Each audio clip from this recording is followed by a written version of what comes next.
අද වීඩියෝ එකෙන් චෛතසික දෙකක් ගැන කතා කරන සෝබන රාශිය. කරුණාව සහ මුදිතාව. කරුණාව කියලා කියන්නේ අපි යම්කිසි කෙනෙක් කරදරයකට වැටලා ඉන්න වෙලාවක් දැක්කහම, දුකකට වැටිච්ච වෙලාවක් දැක්කහම අපේ හිතේ ඇති වෙන අර අනේ මෙයාට උදව් කළ යුතුයිනේ. මෙයාට අපිට මොකක් හරි දෙයක් කරන්න පුළුවන්ද? මෙයා මේ දුකෙන් ගලවන්න පුළුවන්ද කියලා ඇති වෙන හිතේ ස්වභාවය. දැන් උදාහරණයක් විදිහට අපි පාරක යද්දී එකපාරට අපි දකිනවා කවුරු හරි කෙනෙක් බයිසිකලයකින් වැටෙනවා. මෝටර් සයිකලයකින් වැටෙනවා. අපි ඉක්මනට ගිහිල්ලා එයාට උදව් කරනවා. ඒතර එතනදී අපේ එන්නේ කරුණාව. සමහර විට මේ වෙලාවෙදී පොඩි දරුවෙක් මේ බයිසිකලේ ඉඳලා වැටිලා ටිකක් අමාරුවෙන් ඉන්නවා. අනේ එතකොට අපිට හරි දුකක් ඇති වෙනවා. දුකක් ඇති වෙනවා අනේ මේ දරුවට වෙච්ච දේ කියලා. අන්න ඒක කරුණාව නෙමෙයි. දුකක් ඇති වුණා නම් එතන ඒ පිටිපස්සේ ද්වේෂයක් තියෙනවා. අර දරුවත් එක්ක නෙමෙයි මේ සිදුවීම පිළිබඳව. ද්වේෂය කියන්නේ අකුසල චෛතසිකයක්.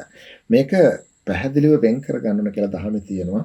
කරුණාව කියන්නේ කුසල පක්ෂයේ චෛතසිකයක්. කොයිම අවස්ථාවකවත් අකුසල සිතක කරුණාව ඇති වෙන්නේ නැහැ.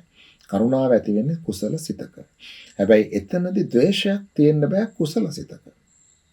අපිට අර මොකක් හරි කෙනෙක්ගේ කරදරයක් දැකලා අපිට ඇඬුණා නම්, අපි සංවේදී වුණා නම් එතන තියෙන ද්වේෂයක්.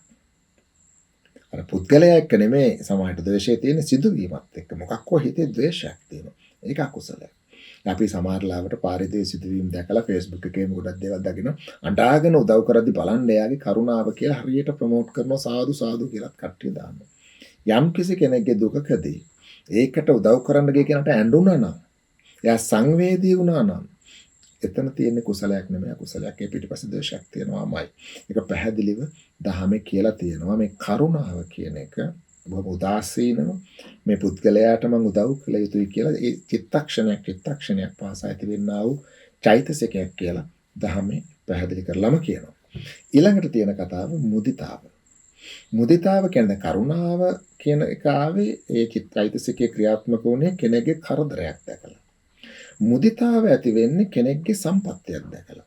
යම් කෙනෙක්ට හොඳක් වුණා නම් අනේ හිතේ ඇති වෙනවා මෙයාට අනේ හොඳක් වුණානේ කියලා සතුටක්.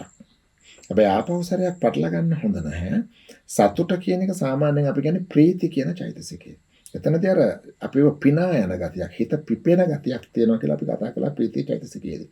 නමුත් මේතනදී යොදන්න තියෙන වචනේ සතුට තමයි මේ මුදිතාව කියන තැනට. නමුත් අර පිනා යන ගතිය, අපිට ආස්වාදයක් දෙන ගතියක් එතන නැහැ. උදාසීනව මෙයාට වෙච්ච දේ හොඳයි, ලැබෙච්ච දේ හොඳයි. අනේ ලොකු දෙයක් මේක. තව අයටත් ලැබෙනවා නම් හොඳයිනේ වගේ හැඟීමක් එනවා. දැන් උදාහරණයක් විදිහට බලමු අපි කාමන අපේ හිතවතෙක්ගේ එකට හිටපු කෙනෙක්ගේ දරුවෙක් හදිස්සිය හොඳට විභාග පාස් වුණා. හිතන්න වෛද්‍ය විද්‍යාලයට තේරුණා කියලා. අපිට මුදිතා සහගත හැඟීමක් ඒ චෛතසිකේ ක්‍රියාත්මක වෙනවා. ඒ දරුවා කොච්චර ලොකු දෙයක්ද යාට හොඳයිනේ කියලා. හැබැයි අපි ඊට පස්සේ ඒකත් එක්ක නිකන් අමුතු ප්‍රීතියක් එනවා. මොකද අපේ අසල්වැසියගේ හිතවතෙක් කෙනෙක් මේක උනේ. අපිට ප්‍රීතියක් අපේ කෙනෙක් න්යාවේ කියලා ප්‍රීතියක් එනවා. ඒ ආවොත් ඒ ප්‍රීතියයි මුදිතාවයි දෙකම චෛතසික දෙකම හිතේ තියෙන්න පුළුවන් එකට.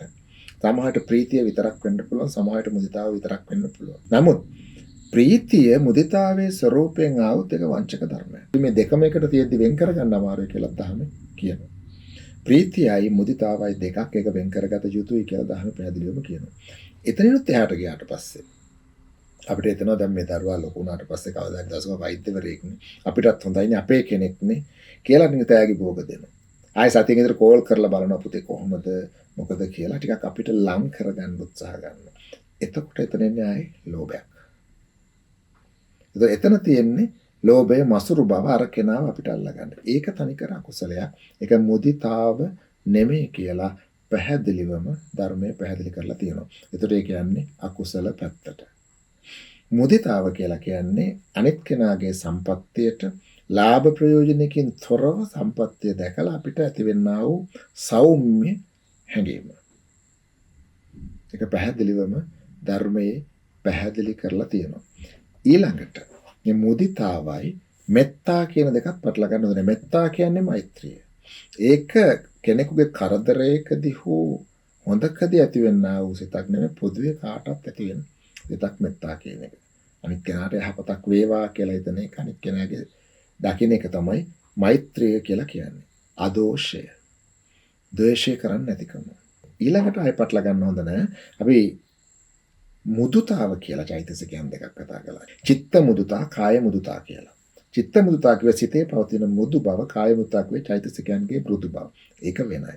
එතන මේක ගොඩාක් එක වගේ වචන තිනින්ද පටල ගන්න නැතුව මුදිතාව කියලා කියන්නේ අන් කෙනෙක්ගේ සුභ සිද්ධිය වෙනුවෙන් අපේ හිතේ ඇතිවන්නා වූ සෞම්‍ය චෛතසිකය කියන එක තමයි පැහැදිලි වෙන්නේ.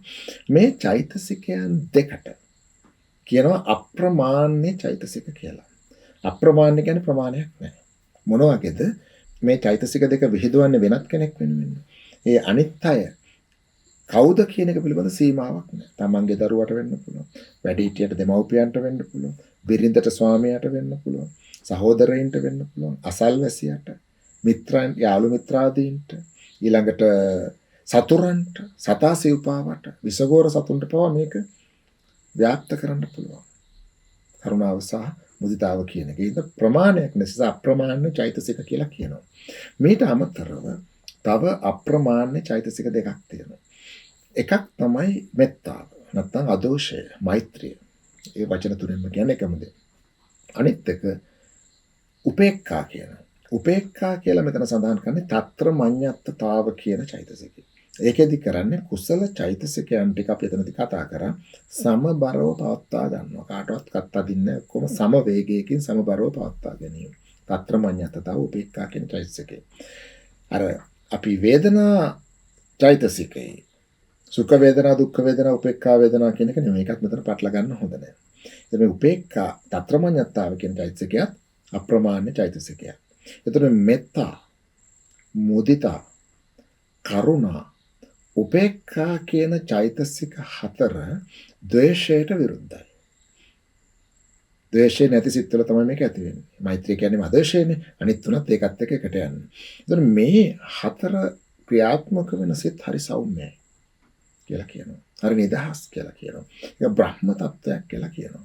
ඒ හින්දා මේ චෛතසික හතරට බ්‍රහ්ම විහාර කියනවායි කියලා ධර්මයේ සඳහන් වෙනවා. අවසාන වශයෙන් අප්‍රමාණ චෛතසික දෙකක් අපි මෙතන සාකච්ඡා කළා. කරුණා සහ මුදිතා. කරුණා කියලා කියන්නේ අන් කෙනෙකුගේ විපතේදී ඇතිවෙන අනේ කියන හැඟීම. විපතේදී ඇතිවෙන උදව් කළ යුතුයිනේ කියලා එන්නා වූ චෛතසිකේ. මුදිතා කියලා කියන්නේ අන් කෙනෙකුගේ සැපයේදී, සම්පත්තේදී අපිට ඇතිවෙන සෞම්‍ය හැඟීම චෛතසිකේ.